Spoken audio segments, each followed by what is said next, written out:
জামুগুৰিহাটৰ মাধৱগাঁৱত দিন দুপৰতে সংঘটিত হয় চুৰিকাণ্ডৰ ঘটনা। গাঁওখনৰ নিৰ্মল ভূঞা নামৰ ব্যক্তিজনৰ বাসগৃহত কোনো নথকাৰ সুযোগ লৈ চোৰে লুটি নিলে নগদ 50,000ৰো অধিক টকা।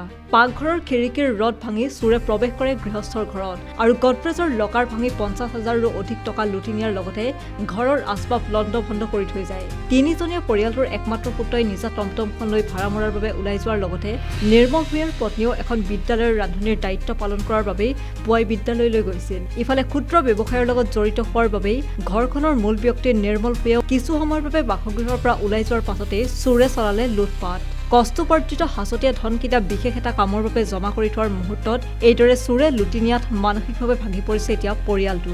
ইতিমধ্যে ঘটনাস্থলীত জামুগুৰি আৰক্ষীয়ে উপস্থিত হৈ আৰম্ভ কৰিছে তদন্ত প্ৰক্ৰিয়া, কিন্তু এই মুহূৰ্তলৈকে চোৰৰ কোনো সম্ভেদ লাভ কৰিবলৈ সক্ষম হোৱা নাই আৰক্ষী। উল্লেখ্য যে জামুগুৰিহাটৰ বিভিন্ন প্ৰান্তত ইতিমধ্যে কেইবাটাও চুৰিকাণ্ড দিন দুপৰতে সংঘটিত হোৱাত শংকিত হৈ পৰিছে অঞ্চলবাসী।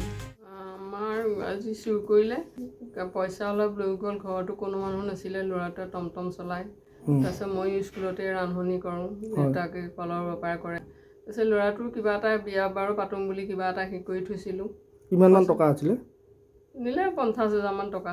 আৰু গহনা পাতি নিছে নেকি? গহনা পাতি নাপালে যেনিবা। হয়, কিমান মান সময় ঘটনা এইটো? এতিয়া সময়টোহে মই নাজানিম, এতিয়া স্কুলত আছিলোঁ যে মই।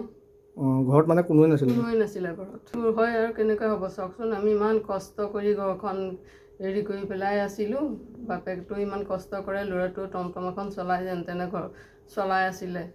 মই স্কুলৰ ৰান্ধনি কৰোঁ, সাঁচতীয়া ধন কেইটাও লৈ গুচি গ'ল আৰু। জামুগুৰিহাটৰ পৰা Anowar Ahmed, news desk report.